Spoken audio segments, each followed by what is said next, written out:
ممبر ہوں گے، ان کی آمد سے پہلے نعرہ تکبیر، نعرہ رسالت، یکزواں نعرہ حیدری، پھر بھی یکزواں حیدری، صلوات پڑھ لیجیے بابا۔ من الشیطان الرجیم، بسم اللہ الرحمن الرحیم، وبہ نستعین وہو خیر الناصرین ومعین، ثم الصلاة والسلام علی اشرف الانبیاء والمرسلین وافضل السفراء والمقربین وحبیب الہ العالمین سیدنا ومولانا ابی القاسم محمد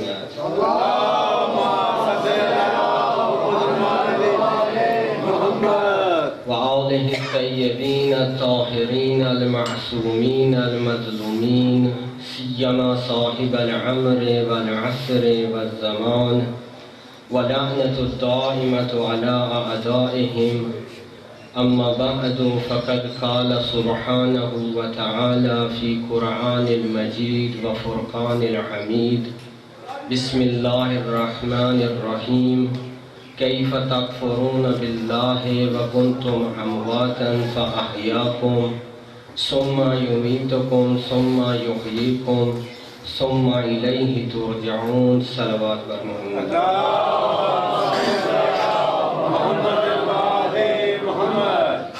سب سے پہلے تمام مرحوم مومنین کے لیے بالخصوص سید دلاور حسین شاہ صاحب نقوی البخاری کے بلندی درجات کے لیے ایک دفعہ سورہ فاتحہ اور 3 دفعہ سورہ توحید کی تلاوت۔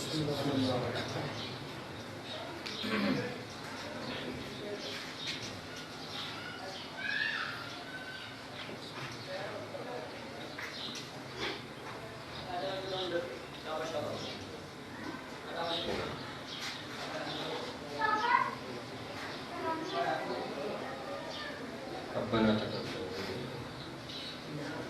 ضرور پڑھیے گا بر محمد۔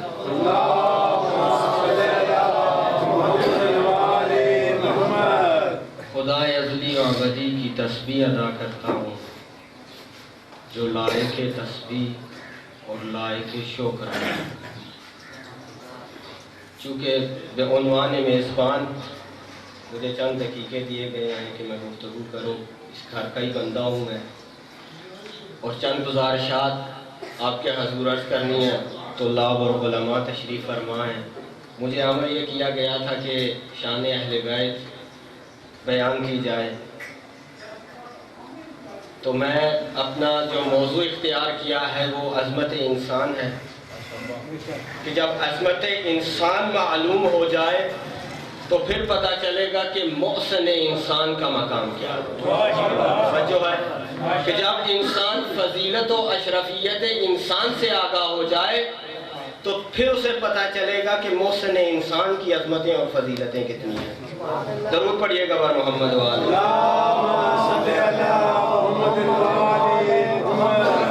علامہ مجلسی رفع اللہ درجاتہ بحار الانوار میں انس بن مالک سے ایک طویل روایت نقل کرتے ہیں کہ انس بن مالک کہتے ہیں کہ میں نے رسول خدا کو کہتے ہوئے سنا کہ رسول خدا فرما رہے تھے کہ ایک دن حضرت داؤد علیہ السلام نے اپنی مناجات کے دوران بارگاہ خدا میں عرض کی۔ کیا عرض کی؟ یا الہی لکل ملک خزانت، پروردگارہ ہر بادشاہ کا خزانہ ہوتا ہے، مخزن ہوتا ہے، تو بادشاہوں کا بادشاہ ہے، فَأَيْنَ خَزَانَتُ، پس تیرا خزانہ کہاں ہے؟ توجہ ہے، جناب داؤد نے عرض کی پروردگارہ تیرا خزانہ کہاں ہے؟ تو فقال سبحانہ وتعالی، پروردگار نے کہا یا داؤد لی خزانتی، اے داؤد یاد رکھو میرا بھی خزانہ ہے، وَهِيَ أَعْظَمُ مِنَ الْعَرْشِ، اس کی عظمتیں عرش کی عظمتوں سے بھی زیادہ ہیں۔ توجہ چاہوں گا۔ وَأَوْسَعُ مِنَ الْكُرْسِي، اس کی وسعتیں کرسی کی وسعتوں سے بھی زیادہ ہیں۔ وَأَطَيَّبُ مِنَ الْجَنَّةِ، اور اس کی طہارت جنت سے بھی کہیں زیادہ ہے۔ وَأَزَيَّنُ مِنَ الْمَلَكُوتِ، اور داؤد میرے خزانے کی زینت عالم ملکوت سے بھی زیادہ ہے۔ توجہ چاہوں گا. پھر آگے فرمایا ارضھا المعرفت، داؤد میرے خزانے کی زمین معرفت ہے. وسماؤھا الایمان، اور داؤد میرے خزانے کا جو آسمان ہے وہ ایمان ہے. توجہ ہے. وصحابھا العقل، اور داؤد میرے خزانے کے جو بادل ہیں وہ عقل ہیں. واشجارھا الطاعت، اور داؤد میرے خزانے کے جو درخت ہیں وہ اطاعت ہے. وثمرتھا الحکمہ، اور داؤد میرے خزانے کا جو پھل ہے وہ حکمت ہے. وشمسھا الشوق، اور داؤد میرے خزانے کا جو سورج ہے وہ شوق ہے. والقمرھا المحبہ، اور داؤد میرے خزانے کا جو چاند ہے وہ محبت ہے. پھر ارشاد ہوا یا داؤد لہا اربعۃ ابواب، داؤد میرے خزانے کے 4 دروازے ہیں.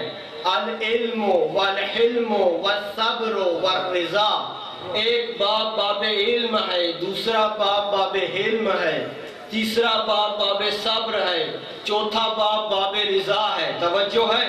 دوستان گرامی، یہ قدر روایات میں ملتا ہے کہ جب حضرت داؤد علیہ السلام نے مخزن خدا کے یہ اوصاف سماعت کیے، حیرت زدہ ہو گئے، متعجب ہو گئے، اور عالم تعجب میں عرض کی یا الہی، اس قدر حسین و جمیل، اس قدر پاک و پاکیزہ، اس قدر طاہر و مطہر، اس قدر عظمتوں، وسعتوں اور فضیلتوں کا مالک، ما ہی الخزانۃ، کیا ہے تیرا خزانہ؟ تو 3 بار آواز قدرت آئی یا داؤد الا ہی القلب، الا ہی القلب، الا ہی القلب. داؤد میرا خزانہ دل مومن ہے. توجہ ہے. یعنی دل مومن ہے میرا خزانہ. شاید اسی لیے اقبال نے کہا ہو کہ تو چھپا چھپا کے نہ رکھ سے، تیرا آئینہ ہے وہ آئینہ، جو شکستہ ہو تو عزیز تر ہے نگاہ آئینہ ساز. اس لیے کہہ رہا ہوں کہ جب عظمت انسان معلوم ہو تو پھر پتہ چلتا ہے کہ محسن انسان کتنی عظمتوں کا ہے. اور خصائل میں آغا شیخ صدوق رحمت اللہ علیہ روایت نقل کرتے ہیں، قال رسول اللہ صلی اللہ علیہ وآلہ وسلم، کہ رسول خدا فرماتے ہیں المؤمن افضل من حرمت الکعبہ، کہ میرا مومن اس کی حرمت کعبے کی حرمت سے بھی زیادہ ہے. متوجہ ہوئے آپ کہ مومن کی حرمت کعبے کی حرمت سے بھی زیادہ ہے. اب امیر المؤمنین کے لیے میں کیا کہوں؟ توجہ ہے کہ مومن اس کی حرمت کعبے سے بھی زیادہ، اور امیر المؤمنین کے بارے میں کیا کہوں؟ صلوات پڑھیے گا برمہ.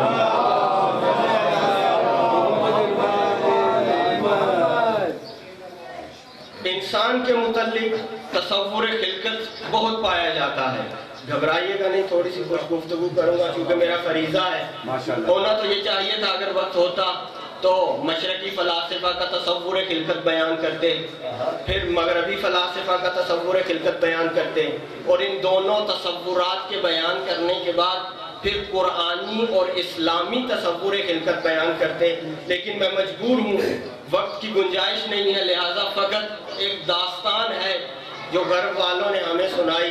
بیالوجی کے اسٹوڈنٹ جانتے ہوں گے کہ خربوں اربوں سال پہلے ایک حادثہ ہوا. توجہ چاہوں گا کہ یہ میں نے خلاصہ بڑے بڑے مقالات، بڑے بڑے سائنسدانوں، کارٹن ہیگل اور مارکس جیسی اور ڈارون جیسے معروف سائنسدانوں کے مقالات پڑھ کے میں نے جو داستان انہوں نے بنائی ہے خلقت کی اور خلقت کا مذاق اڑایا ہے، وہ مختصر سا آپ کے سامنے بیان کر رہا ہوں کہ اربوں خربوں سال پہلے ایک حادثہ ہوا، ہائیڈروجن کے درمیان عمل انشقاق ہوا، عمل انتفاخ ہوا، ایک دھماکہ ہوا، زمین اپنے مرکز پہ آ گئی، سورج اپنے مرکز پہ چلا گیا، سیارے سورج کے گرد گردش کرنے لگ پڑے. اب زمین اتفاق سے، توجہ چاہوں گا اس لفظ کو ذہن میں رکھیے گا کہ اتفاق سے ایک ایسی جگہ پہ آ گئی کہ نہ اتنی گرمی تھی نہ اتنی سردی تھی، تو آہستہ آہستہ گیسز میں کچھ ہوا، بارش، پانی ہوئے، پانی بنا، بادل بنے، بارش ہوئی، اور پہلے حیات نے پانی میں کروٹ بدلی.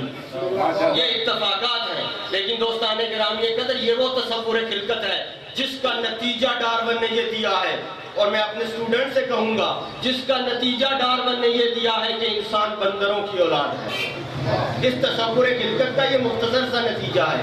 لیکن جب قرآن اٹھا کے دیکھتے ہیں تو قرآن پہلا خطاب جو انسان سے کرتا ہے وہ یہ کرتا ہے وَإِذْ قَالَ رَبُّكَ لِلْمَلَائِكَةِ إِنِّي جَاعِلٌ فِي الْأَرْضِ خَلِيفَةً۔ یاد کرو وہ وقت جب ہم نے ملائکہ سے کہا کہ ہم زمین پر اپنا خلیفہ بنانے والے ہیں۔ یہ پہلا خطاب ہے انسان کو، ہم بندروں کی اولاد نہیں، انبیاء و معصومین کی اولاد ہیں۔ سورہ مبارکہ یاسین میں کہا الم احد الیکم یا بنی آدم ان لا تعبدوا الشیطان، اے فرزندان آدم کیا تم سے ہم نے عہد نہیں لیا تھا کہ شیطان کی بندگی نہیں کرنی؟ یہ اسلامی تصور خلقت ہے، گھر والوں کا تصور خلقت نہیں کہ بندروں کی اولاد ہے۔ ہم صاحب الہام اور صاحب وحی ہیں، اپنی عظمتوں کو سمجھیں۔ اسی لیے کسی نے کہا، کسی شاعر نے کہا تھا کہ فرشتہ کہنے سے میری تحقیر ہوتی ہے، میں مسجود ملک ہوں، مجھے انسان ہی رہنے دو۔ صلوات پڑھیے گا بر محمد۔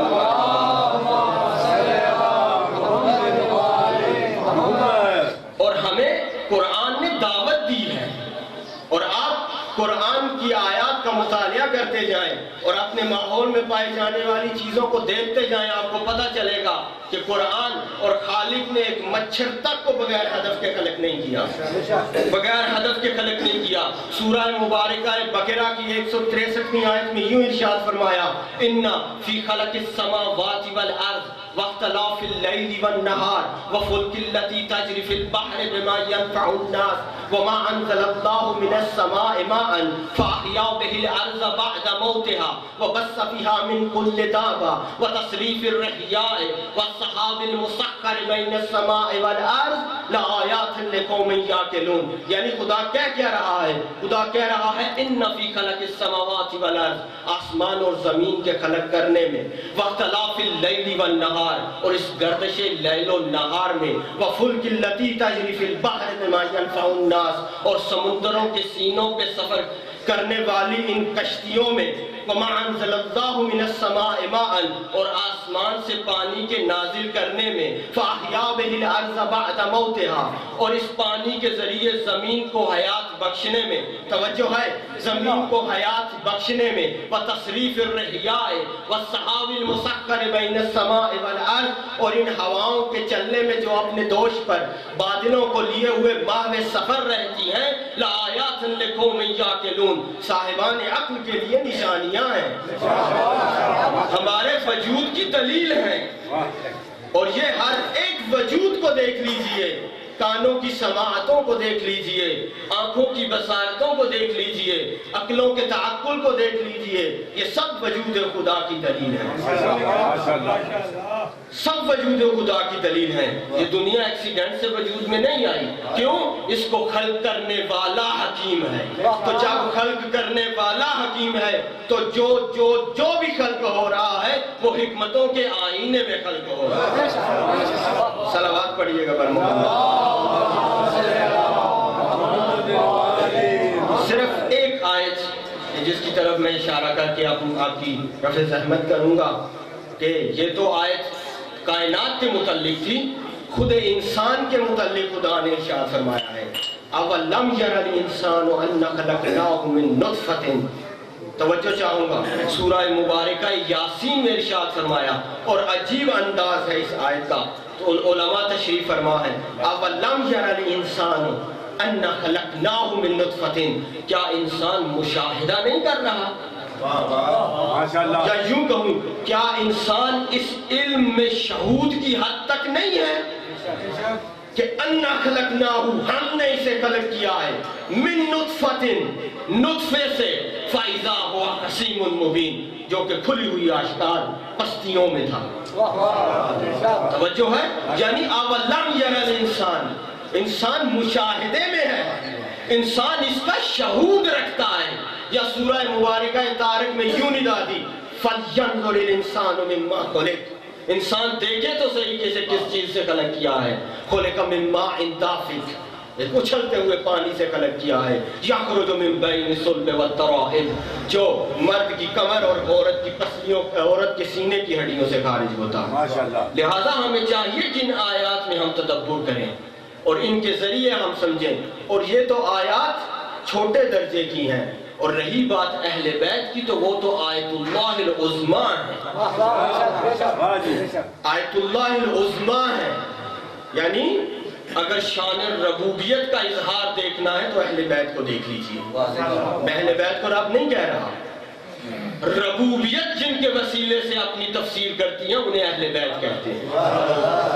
خدا کی خالقیت جن کے وسیلے سے جس کی تفسیر و تشریح ہوتی ہے انہیں اہل بیت کہتے ہیں۔ اور ہماری ذمہ داری ہے، بس اپنے جوانوں کو صرف ایک نتیجہ دینا چاہتا ہوں کہ یہ جو میں نے تصور خلقت کا افسانہ بیان کیا ہے، یہ آج ہمارے ذہنوں میں ٹھونسا جا رہا ہے کہ آپ مان لیں کہ ہمارا کوئی ہدف نہیں ہے، ہم بندروں کی اولاد ہیں، ہمارا کوئی ہدف نہیں ہے۔ نہیں، یاد رکھو تمہارا مقام یہ دنیا نہیں ہے، بلکہ وہ مقام ہے جس مقام تک ملائکہ کی بھی رسائی نہیں ہے، ملائکہ کی بھی رسائی نہیں ہے۔ اور پوری ذمہ داری کے ساتھ کہہ رہا ہوں، شیعہ سنی علماء کی کتابیں اور تفاسیر کے مطابق کہہ رہا ہوں کہ جو خدا نے انسان کو عظمت عطا کی ہے کسی مخلوق کو عطا نہیں کی، کسی مخلوق کو عطا۔ اب ہماری ذمہ داری ہے، ضرور پڑھیے گا بر محمد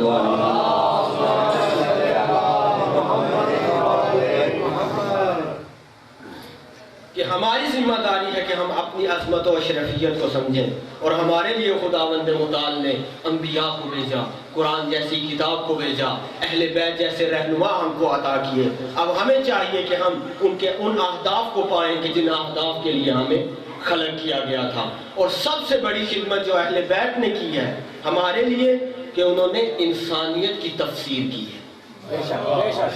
قرآن انسانیت کے مفسر ہیں اہل بیت، کہ ابھی آپ نے فضیلت انسان کو ملاحظہ کیا، اس ناتواں بندے سے آپ نے، خدا کے ایک حقیر و فقیر بندے سے آپ نے قرآن کی چند آیات کے ضمن میں انسان کی معراج کو دیکھا ہے آپ نے، لیکن یہ انسان اس معراج تک پہنچا کس طرح ہے، اس کے لیے بہت کچھ خرچ ہوا ہے۔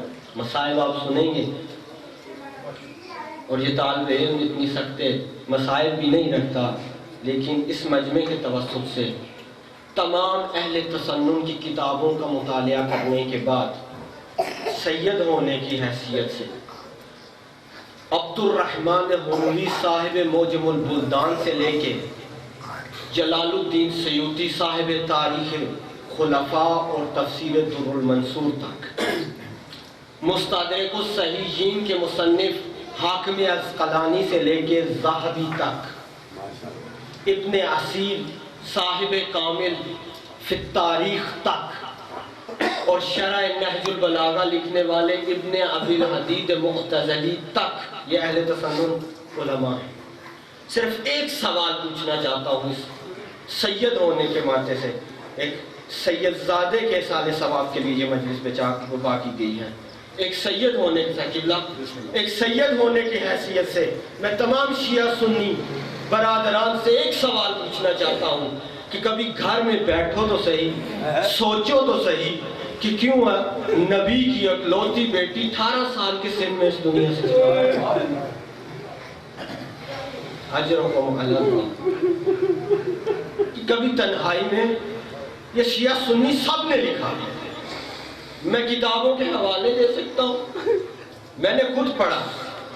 کسی مسلمان نے کبھی بیٹھ کے سوچا کہ رسول کی بیٹی اتنی کم عمر میں کیوں دنیا سے چلی گئی؟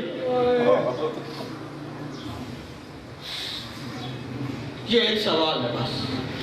اور رہی بات مسائل کی، آپ بزرگوں سے سماعت فرمائیں، صرف ایک مصیبت بی بی کا، وہ یہ